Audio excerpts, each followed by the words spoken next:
Howdy, everyone. My name is Justin Majors. I'm an assistant director with leadership engagement with Residence Life. Howdy, I'm Gina Olivares, and I work with Student Life Off Campus Student Services, and I'm also a parent of Class of 27 student. Howdy, I'm Meredith Simpson, and I serve as the Chief of Staff for the Corps of Cadets.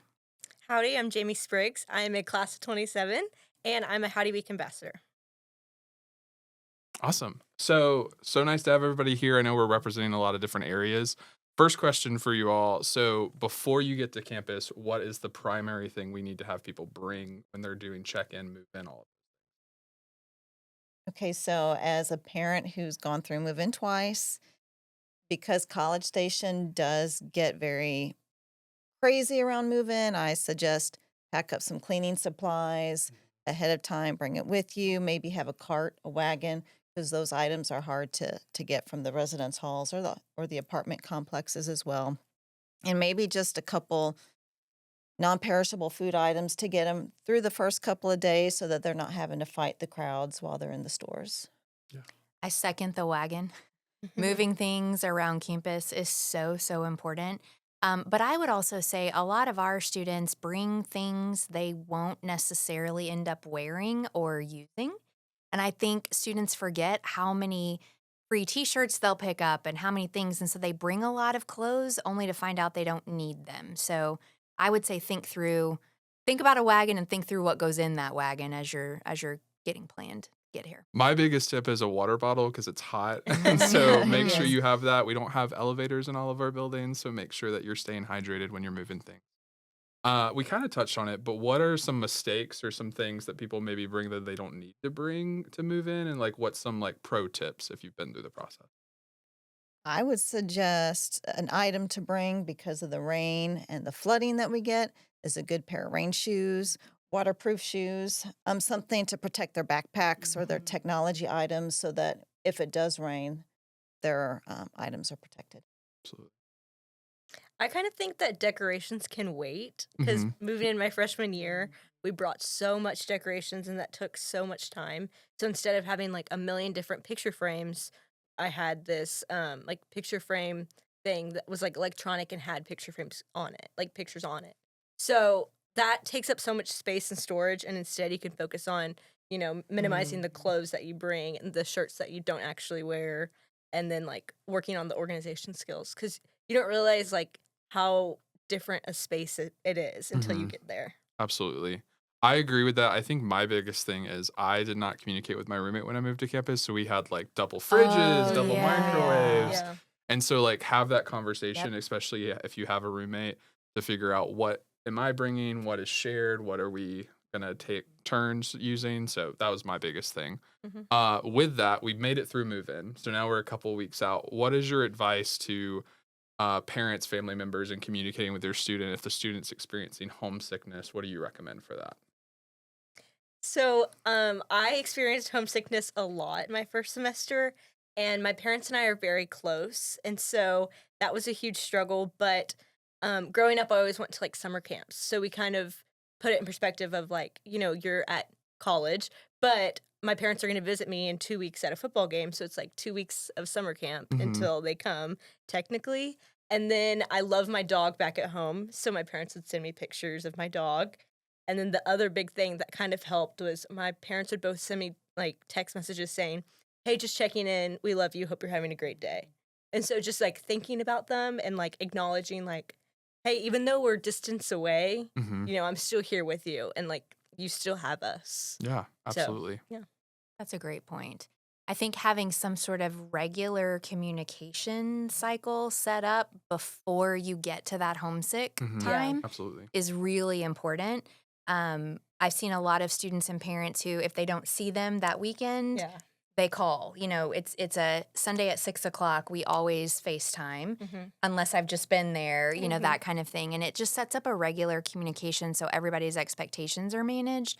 But it also gives the student something to look forward to, Mhm. which I think is important. But I also think it's important to acknowledge homesickness is so real and so many people feel it. Absolutely. And I think it hits a lot of our students and they don't think that it's normal, and it is. I mean, there are people who live locally who are homesick because they're not living Yeah. in their home anymore. Yeah. And so I think just giving some time to say, okay, this other people feel this way. It's not just me. Mhm. And then figure out what works for you. I like the summer camp analogy too. That's great. What are some resources you can offer our students as they transition to this like new phase of living on or living off campus and being alone or apart from family for the first time? I usually tell cadets when they're looking at things, it's only weird if you make it weird. Mhm. It's only awkward for the first 10 minutes. And after that, you're not the new person there anymore and you're not there by yourself. And so I think some of it is getting out of your comfort zone. And if you really want to go to whatever event is, just go by yourself. You won't be by yourself once you get there. But I think it's just the getting that courage up to start and try something new.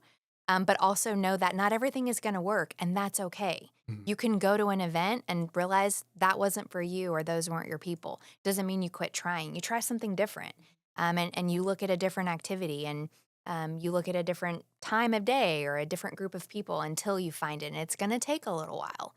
So don't think if you haven't found your people in that first week, you're not going to, but also don't think the ones you found have to be the ones you stick with. I think Yeah. that's an important part too. Absolutely. That community aspect. I think we have 1,400 student organizations across campus. And so I know in residence life, there's plenty of on campus opportunities, there's off campus organizations and opportunities as well.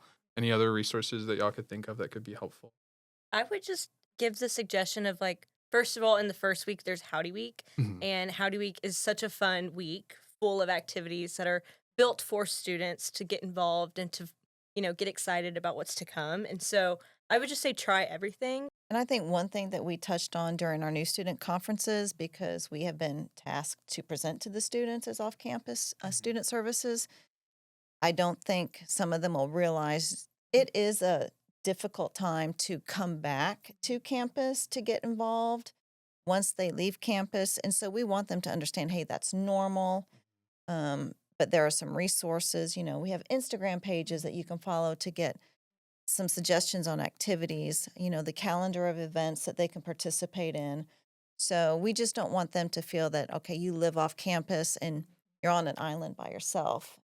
Yeah, absolutely. I think from a res life lens, like we have the RAs and all the communities that are there in the support system. And so that we do academic programming, wellness programming, different aspects like that. And so I think plugging in to your community, but also knowing your resources is definitely something that you as a family member can plug them into or tap them to, and then also the student as well. So that's awesome. And I also think you don't have to try all new things. Hmm. You can go back to things that you're comfortable with. If you're looking for a place to plug in, think about things in previous seasons of your life that have been a big deal. If you really enjoyed community service, there are so many ways to get plugged in with community service. If you were part of a musical organization, go back to those roots and find that. If you were part of a faith community, get involved there. You don't have to do only new things. You can go back to those old tried and true things just while you're getting kind of Your started. footing, yeah. Absolutely. So I know that we talked about like as an individual moving on campus and all of that, but most of our students who move on campus, off campus are living with people. So what advice do you have with like living with someone for the first time and how do you navigate that experience? That's such a great question. You don't realize like the important conversations that you need to have until it's too late most of the time. Hmm. So to avoid that, the first day when you first move in, obviously get to know your roommates and all of those fun things, but kind of set boundaries like, hey, let me know if you're having a visitor over, or I'd prefer if visitors don't come after this hour, or, when I study, I like, blank. And Yeah, so just being open about your habits and your living ways, then like y'all can find different ways to find a middle ground there. absolutely. The clearer you can be, the Yeah, better. definitely. Because they're navigating learning how to live with somebody Hmm. just like you are. And so I love setting boundaries. I think being open about what you expect, and then when things don't go the way you expect, it's not an indictment on any one person. It's you coming out and saying, this is what I would prefer, and here's how we can work together to get that environment set Yeah. up or that expectation met. It's not you did wrong and I did right. Hmm. This is how we can make our shared space more productive. I say nip it in the bud. Don't let things fester. No. So if there's a problem, Try to address it as soon as possible because the longer you wait, then it's Point. the small things that Yeah. keep adding on to that that make everything now a larger scale scenario. Mhm. Um, and also, just remember, you're not perfect either. So Mhm. your roommate may have some issues that he or she hasn't expressed. And so be open to understand that Feedback. when Yes. you're going to Mhm. say something, just be willing to receive that feedback Mhm. from them as well. What are some common things that might be like contention points for roommates that they might not be thinking about? Like my thought is visitors. Mhm. And Like I visitors. might agree for, yeah, you can have a study session until midnight, but I don't know if I agreed to somebody gaming until 1 in the morning or 2 in the morning. So like, what are some contention points that they could think of bringing up to their roommate as they move in and have those conversations? I think visitors, temperature. Yes. Mhm. Yeah. As weird as that In sounds. Texas, Yeah, yes. no, you're Temperature. right. Yes.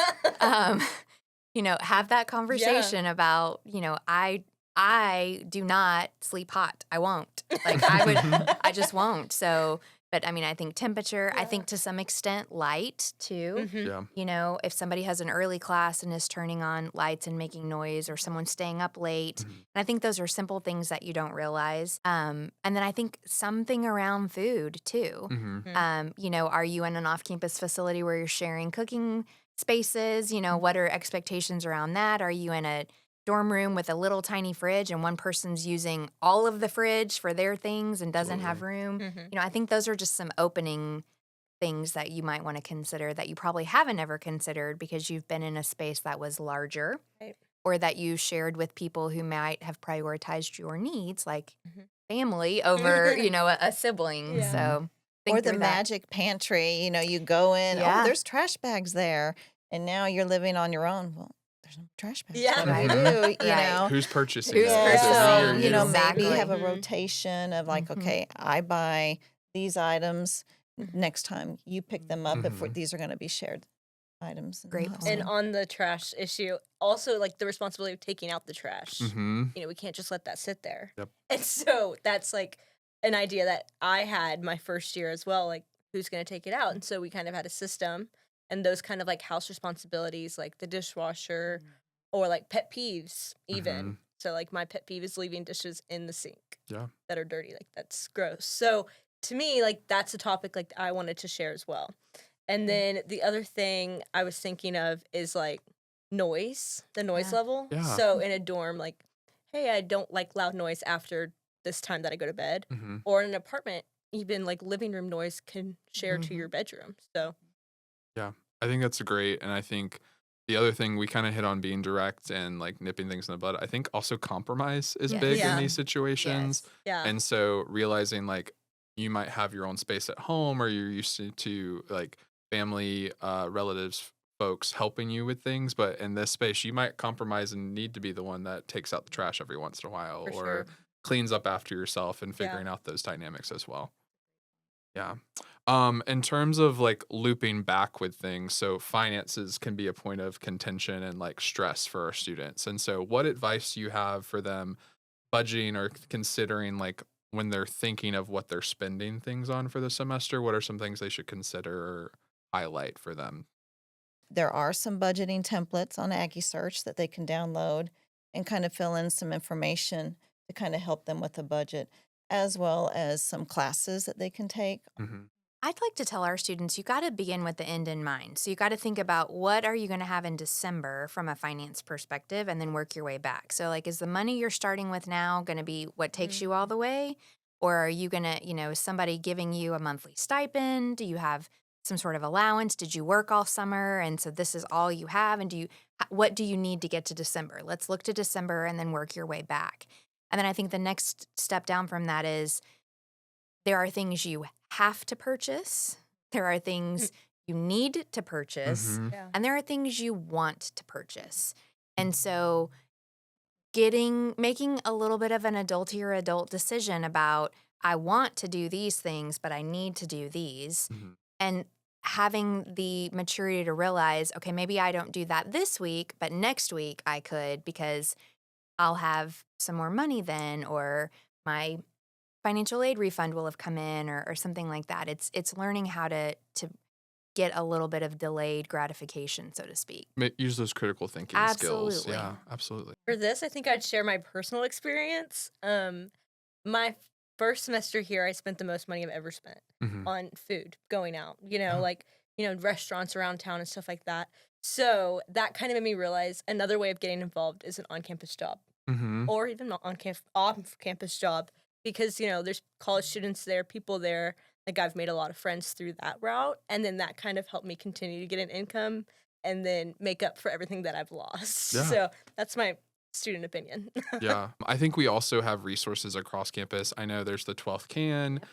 In residence life, we have pocket Pocket pantries, pantries. which are everywhere, Yep. and we put like non-perishable items for students to grab if they have a need. And then there's also like different things for clothing. If Yes. you like Mm. leave your winter clothes and Yep. then we get swept into a winter storm, there's like plenty of departments and organizations. I know in residence life we have a swap shop where you can come in and swap and get a winter coat in October if we get a piece of cold weather once in a while. So Yeah, We get student lucky. services has the closet. Yeah. So, like, when you mentioned the students bringing way too much stuff, if they want to donate it, that would be something that they could take up to the second floor of student services and donate that. And then students can come in and pick up items that they need. absolutely. Well, you don't always have to buy something new. If you need to go somewhere, talk to a roommate who may have something or a suite mate or somebody across the hall. They may have something they can loan you if you have a special event to go to. You don't have to buy something new every time. So don't forget to use those Mhm. campus resources or use your community resources too before you just go buy something new. Yeah. So we have gotten on campus, we've moved in, all of that. Now, we talked about delaying maybe some of those homey things, but what's something that sets moving in apart to make it home? Like, what's an item you can bring or a special thing to make living on campus, like, or living off campus just more like homey, easier, and brings that, like, what you're missing? So, My suggestion would be the digital picture frame mhm. that I have, and you could just upload pictures from your phone of like family, friends, everything. So that having it on your desk next to homework is kind of like reassuring that family's with you. Yeah. My answer is going to be completely different because our students don't get to personalize their spaces. Yeah. It is not a fish privilege in the core to have anything that differentiates. So, if that's news to the listeners here, maybe we need to talk about your decision. But what is personable is their footlockers. And so I usually tell students that what is in that footlocker is not inspectable. So taping pictures up inside the lid of that footlocker, that makes it more homey. Uh, Putting little notes like inside of drawers that only you see make it a little bit more homey. My daughter had like a little box of things, little mementos. And then when we dropped her off, um, when she moved into her living quarters, I had given her a stack of remember or open when letters. Oh. It's like open on your first day of class, Mhm. open when you feel sad or when you feel lonely. And I would just write little encouraging notes. And then I had like a little playlist. I said, so play these songs, you know. And Mhm. so and I said, and then send a picture to me once you've read it so that I would know that it was something that meant something to you. Yeah. And so she still has those. And she says she'll periodically go through them, when she's feeling emotional or happy, whatever that letter was tagged with. Yeah, little reminder. I Yeah. love that. Yeah, I like it too. Yeah. Yeah. I've seen a lot of like stuffed animals that people bring, and so some people like will have like this is my childhood like Yeah. Yeah. toy that I'm bringing with me, or instruments are huge. Like a lot of Hmm. people like the our students who are musically inclined, not me at all, but they bring that instrument and then that brings them a little piece of home and they can go to like our practice rooms and play, or depending on their off-campus facility, they have those spaces dedicated to that. So that's awesome. I think we've hit most of the questions, and so in terms of like our summary, like what's your like final piece of advice that you would give to a student moving on campus? Whether it's like a resource, just a tip or trick, or piece of advice that you heard and you wish you had, what's something you could give to the students or the parents as they are moving in? I think just the connecting aspect of moving in, meeting their people, is very difficult for them. Um, but I want them to know that there are staff, there are the Aggie moms that are all over campus to give you those hugs and Yeah. the animals to pet. Mhm. Just get out, walk around campus. You're going to find some friendly faces, and go see an adult. I'm sure there's so many people here who would just love to have a conversation with them and let them know this is normal. It's okay to feel homesick. It's okay to feel like you don't have your group of people, but it will come in time. A lot of our students get frustrated or mad, sad, whatever the word is, because they think everybody else has it easy or everyone else is having fun or everyone else has it figured out. And it's when that comparison kind of ekes in the back of their brain and it just takes away from what they're experiencing that is actually really good.